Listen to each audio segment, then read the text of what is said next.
Hello students and welcome to Virtual Learning Network. This is session 12 for data and file structures, and here we will discuss file structures.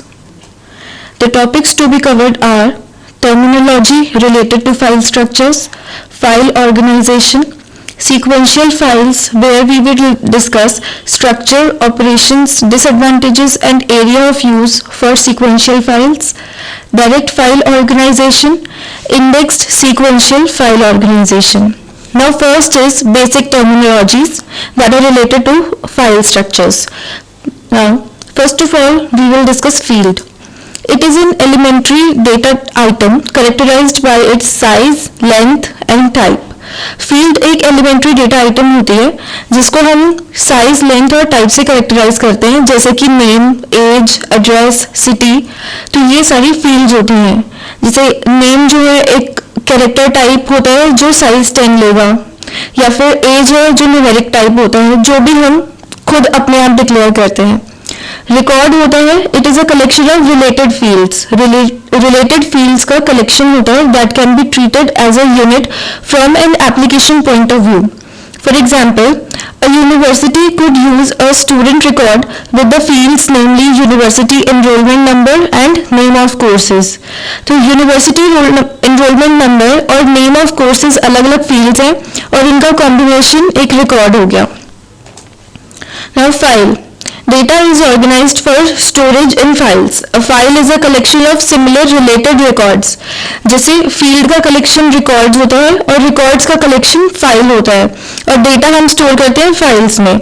It has an identifying name. For example, student could be a file consisting of student records for all the students in a university. Index. An index file corresponds to a data file. Data file ही होती है index file भी. Its records contain a key field and a pointer to that record of the data file. जैसे कि किसी भी book का एक index होता है, इंडेक्स से हमें पता चल जाता है कि ये टॉपिक कहाँ पर है.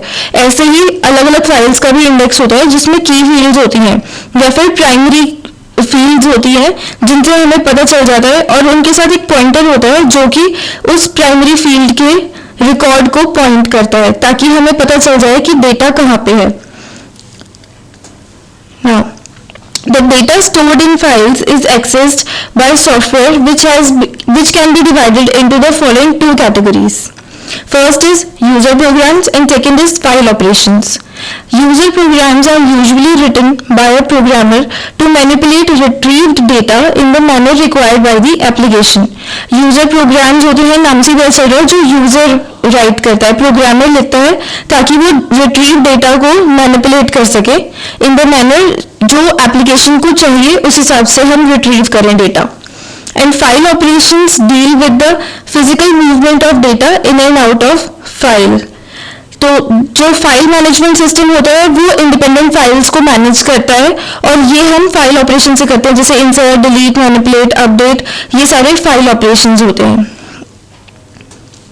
नाउ फाइल ऑपरेशंस को हम अलग अलग क्लासेस में कैटेगराइज कर सकते हैं, जैसे कि creation of the file, insertion of records into the file, updation जो कि क्रिएशन और इंसर्शन का अपडेट करने के लिए, जैसे कि उसमें से कुछ डिलीट करना है या उसमें कुछ और ऐड करना है तो वो अपडेशन में आता है. रिट्रीवल जो प्रीवियसली इंसर्टेड रिकॉर्ड्स है उनको रिट्रीव करना या रीड करना. डिलीशन ऑफ रिकॉर्ड्स या डिलीशन ऑफ फाइल्स. तो ये सारे फाइल के ऑपरेशंस होते हैं जो हम परफॉर्म कर सकते हैं. Now file organisation. File organization is a method of storing records in a file. The following are the factors involved in selecting a particular file organization. कि हम कैसे, किस बेसिस पे फाइल ऑर्गेनाइजेशन को सिलेक्ट करें, क्योंकि अलग अलग तरीके के फाइल ऑर्गेनाइजेशन होते हैं तो हम अलग अलग फैक्टर्स पे बेस पे हम उन्हें सिलेक्ट कर सकते हैं, जैसे कि ईज ऑफ रिट्रीवल, कि कौन सा फाइल ऑर्गेनाइजेशन से हमें रिट्रीवल इजी होगा, या कन्वीनियंस ऑफ अपडेट्स, ऐसा कौन सा फाइल ऑर्गेनाइजेशन है जिसमें हम अपडेट्स इजीली कर सकते हैं. इकोनॉमी ऑफ स्टोरेज, जो चीप हो, ज़्यादा एक्सपेंसिव कॉस्ट ना करे. Reliability, security and integrity. Now various common file organizations are sequential files, relative files, direct files, indexed sequential files or indexed files. Now we will discuss them in brief. First is sequential files. नाम से ही पता चल रहा है कि data जो है sequence में स्टोर होता है. Data records stored in some specific sequence, for example order of arrival value of key field etcetera. And records can be accessed at randomly हम रिकॉर्ड्स को एक्सेस कर सकते हैं. That is to access the nth record one must traverse the preceding n-1 records. तो हम अगर हमें nth record access करना है तो हमें पहले n-1 रिकॉर्ड्स ट्रैवर्स करने ही पड़ेंगे, क्योंकि सीक्वेंस में एक्सेस होता है तो हम जंप नहीं कर सकते, रैंडमली उन्हें एक्सेस नहीं कर सकते. Sequential files will be dealt with at length in the next section.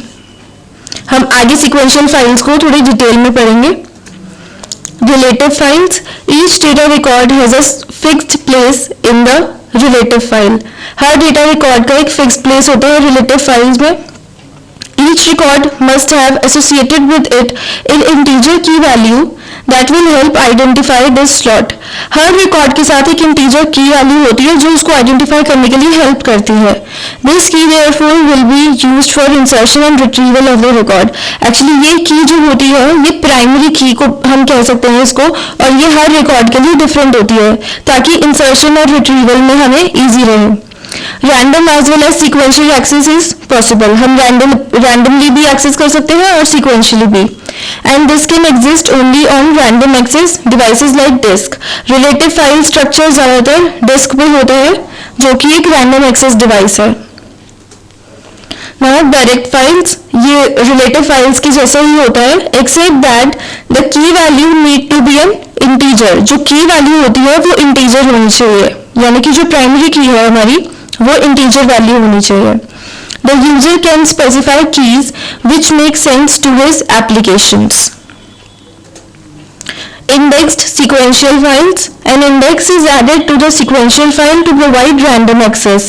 Random access provide करने के लिए हम sequential file में एक index add कर देते हैं. An overflow area needs to be maintained to permit insertion in records. एक overflow area होता है जो हमें चाहिए होता है ताकि हम उसमें इंडेक्स वगैरह डाल सके. तो एक overflow area needs to be maintained ताकि हम इंसर्शन परमिट कर सके सीक्वेंस में. Indexed files. In this file organization, no sequence is imposed on the storage of records in the data file. Therefore, no overflow area is needed. तो sequence impose नहीं होता storage पे, तो इसलिए overflow area की जरूरत नहीं होती. The index, however, is maintained in strict sequence. Index जो होता है वो sequence में होता है, data हो ना हो. Multiple indexes are allowed on a file to improve access. अब sequential files को थोड़ा डिटेल में करते हैं. Now first is sequential files are data records stored in a specific sequence. ये हमने पहले भी पढ़ा था कि specific sequence में data record store होता है. Stored on either a serial access or a direct access storage medium. Serial access पे भी हो सकता है और direct access पे भी हो सकता है. और अब इसके structure और operations करते हैं.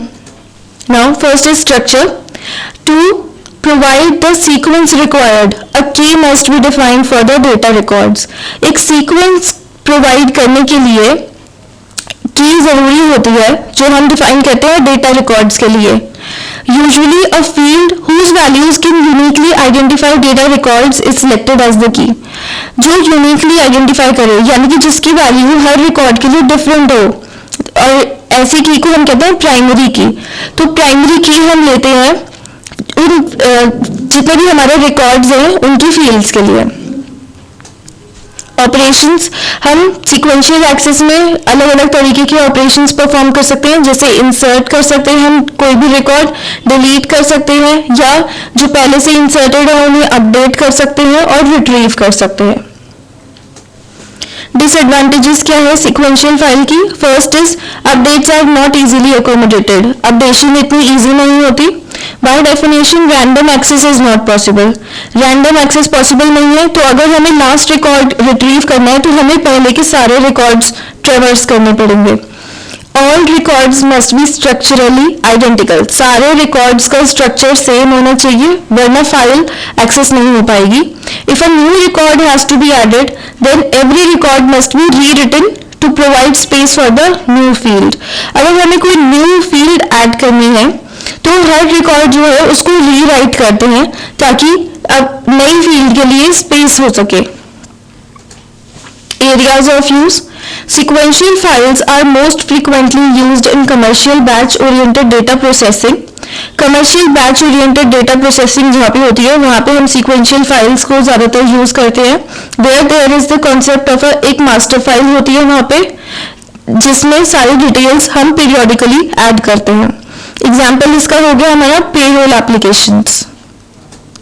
Now, direct file organization. This also offers an effective way to organize data. Data को effectively organize करने के लिए ये important है. To access a record directly or random access, a relationship is used to translate the key value into the physical address. This is called the mapping function R. अगर हमें एक record को randomly access करना है या directly access करना है, relationship हम एक रिलेशनशिप यूज करते हैं जो कि हमारी की वैल्यू को फिजिकल एड्रेस में ट्रांसफर करती है और उसको हम कहते हैं mapping function R. R of key value is equal to address. Direct files are stored on direct access storage devices. Direct access storage devices जैसे कि डिस्क, वहां पे हम डायरेक्ट फाइल्स को स्टोर करते हैं. A calculation is performed on the key value to get an address. एक address हमें अगर लेना है एक रिकॉर्ड के लिए तो उसके लिए कैलकुलेशन की जरूरत पड़ती है और इस कैलकुलेशन टेक्निक को हम हैशिंग कहते हैं. और जो कैलकुलेशन अप्लाई करते हैं वो हैश फंक्शन होते हैं. अलग अलग तरीके के हैश फंक्शंस हम यूज कर सकते हैं जैसे कि डिवीजन, रिमाइंडर, हैशिंग. की value is divided by an appropriate number, generally a prime number. जो हमारी की वैल्यू होती है उसको हम एक प्राइम नंबर से डिवाइड करते हैं और जो हमारे पास फिर रिमाइंडर आता है उसको हम एज दी एड्रेस यूज करते हैं रिकॉर्ड के लिए. The address space possibly may not match actually for the key values in the file. ऐसा जरूरी कभी कभी हो जाता है कि जो हमारा आंसर आ रहा है, रिमाइंडर जो आ रहा है वो एड्रेस स्पेस से मैच ना करे तो फिर hence calculated address may not be unique. This is called collision. इसे कोलिजन कहते हैं कि अगर हमने दो अलग अलग की वैल्यूज को डिवाइड किया एक प्राइम नंबर से, हो सकता है हमारा जो रिमाइंडर है वो दोनों में सेम आ रहा हो. तो जब ऐसा होता है तो इसे कोलिजन कहते हैं. यानी कि R of K1 is equal to R of K2 is the condition for collision where K1 is equal to K2. Now synonyms क्या होते हैं? If two unequal keys give the same address. कोई दो unequal keys हैं, अलग अलग values हैं जो हमें सेम एड्रेस यानी कि सेम रिमाइंडर दे रही हो डिवाइड होने के बाद, तो उसे सिनोनिम्स कहते हैं. दूसरा मेथड है mid square method for hashing. In this method the primary key value is squared when desired number of digits are extracted from the middle of the squared value to obtain the address. जो primary key value है उसको हम square करते हैं, फिर दोनों sides में से उसकी कुछ वैल्यूज हटा के जो बीच का नंबर बचता है हम उसको एज एड्रेस कंसिडर करते हैं. जैसे कि एग्जांपल हमने ले लिया कि हमारे पास एक फाइल है 1000 रिकॉर्ड्स की और हमें 3 डिजिट का एड्रेस चाहिए बिटवीन 0 to 999. तो अगर हमारे पास एक की वैल्यू है 1 2 3 4 5 तो सबसे पहले हम इसको स्क्वायर करेंगे और हमारे पास आंसर आएगा 132399025. उसके बाद हमें 3 डिजिट चाहिए तो बीच के 3 डिजिट लेंगे. कैसे? लेफ्ट साइड के 3 डिजिट हटा देंगे और राइट साइड के 3 डिजिट, तो बीच का हमारे पास रिलेटिव एड्रेस आ जाएगा 399. ये होता है मिड स्क्वायर मेथड. एक और मेथड है truncation method. Now suppose a 9 digit की field is to converted its 4 digit address. एक 9 डिजिट की फील्ड है जिसमें से हमें 4 डिजिट एड्रेस निकालना है उसका. तो the right most 4 digit of की कैन बी यूज्ड. कि जैसे अगर हमारे पास की वैल्यू है 747479 तो हम इसकी लास्ट की जो राइट मोस्ट 4 डिजिट्स हैं वो हम उसका एज अ एड्रेस कंसिडर कर सकते हैं, दैट इज 9635. ये होता है truncation method. Now in next sequential file organisation, ये हमने अभी पहले थोड़ा सा डिस्कस किया था. Now, when there is a need to access record sequentially by some key value and also to access record directly by the same key value, The collection of records may be organized in an effective manner called index sequential manner. कि जब हमें एक ही की value से sequentially भी access करना हो record और डायरेक्टली भी एक्सेस करना हो, तब हम इंडेक्स sequential organization यूज करते हैं अपने फाइल स्टोर करने के लिए. For example, the data in the dictionary is stored in sequential manner. Data जो होता है डिक्शनरी में वो सिक्वेंशियल मैनर में होता है, लेकिन हमें इंडेक्स भी प्रोवाइडेड होता है. However, an index is provided in terms of thumb tabs. To search for a word, we do not search sequentially. We access the index. हम पहले इंडेक्स एक्सेस करते हैं जिससे कि हमें एक अप्रोक्सीमेट पोजीशन मिल जाती है कि हमारा जो हमें वर्ड चाहिए वो कहाँ पे है, और उसके बाद फिर हम आगे सर्च करते हैं. We consider an approach in which the index part and data part reside on a separate file. Index part दूसरी फाइल पे है, data part दूसरी फाइल पे है. The index file has a tree structure and data file has sequential structure. जो हमारी index file होती है उसका tree structure होता है और data file जो है वो sequence में होती है. Since the data file is sequenced, it is not necessary for the index to have an entry for each record. Consider the sequential file with a two-level index. Now, data file जो है वो sequenced होती है, तो इसलिए ये जरूरी नहीं है कि इंडेक्स के लिए हर रिकॉर्ड की एंट्री करें हम, क्योंकि उससे स्पेस बहुत ज़्यादा लगेगा. कि जैसे अगर हम ये ले लें कि एक हमारी सीक्वेंशियल फाइल है, टू लेवल इंडेक्स है, जिसका लेवल 1 जो इंडेक्स है वो होल्ड कर रहा है entries for each 3 record section of the main file. 3 record section के लिए एंट्रीज होल्ड कर रहा है, और लेवल 2 जो है वो लेवल 1 के लिए इंडेक्स है. Now, implementing indexes. दो ways में implement कर सकते हैं, static indexes और dynamic indexes. In static indexes, the content may change, but the structure does not change. जैसे नाम से पता चल रहा है, content change हो सकता है लेकिन उसका structure static रहता है, change नहीं हो सकता. और dynamic indexes में insertion and deletion in the main file data file may lead to changes in the index structure. कि content के साथ साथ हम structure को भी change कर सकते हैं. Now, cylinder surface indexing. The records of the file are stored one after another in such a way that the primary keys of the records are in increasing order. जो file के records हैं हम उनको ऐसे store करते हैं कि जो उनकी प्राइमरी कीज है वो एक सॉर्टेड ऑर्डर में होती हैं, जो कि इंक्रीजिंग ऑर्डर होता है. The index file will have two fields. दो फील्ड होती हैं, पहली है सिलेंडर इंडेक्स और सेकेंड इज उसकी corresponding surface indexes. There will be multiple cylinders and there are multiple surfaces corresponding to each cylinder. Cylinder index होते हैं और सरफेस इंडेक्स होते हैं. हर सिलेंडर इंडेक्स के लिए कॉरेस्पॉन्डिंग सरफेस इंडेक्स होता है. Now, suppose that the need arises to search for a record whose key value is B. अब ये हमारे पास एक एग्जाम्पल है और हमारे पास एक हमें रिकॉर्ड सर्च करना है जिसकी की वैल्यू B है. तो फर्स्ट स्टेप क्या होगा कि हम सिलेंडर इंडेक्स को लोड करेंगे file from the file to the memory. Usually the search takes O of log m time. अगर हमारे पास सिलेंडर इंडेक्स में m एंट्रीज हैं तो हमारा जो टाइम कॉम्प्लेक्सिटी होगी वो होगी O of log m. उसके बाद हम कॉरेस्पॉन्डिंग सिलेंडर डिटरमाइन कर लेंगे जब सिलेंडर इंडेक्स सर्च कर लिया. फिर उसका कॉरेस्पॉन्डिंग सरफेस इंडेक्स रिट्रीव होगा ताकि हम रिकॉर्ड को सिक्वेंशियली देख सकें. जब हमारे पास वो आ जाएगा surface index, then the corresponding track is loaded into the memory and that track is searched for the needed record. That's all for this session. Thank you and have a nice day.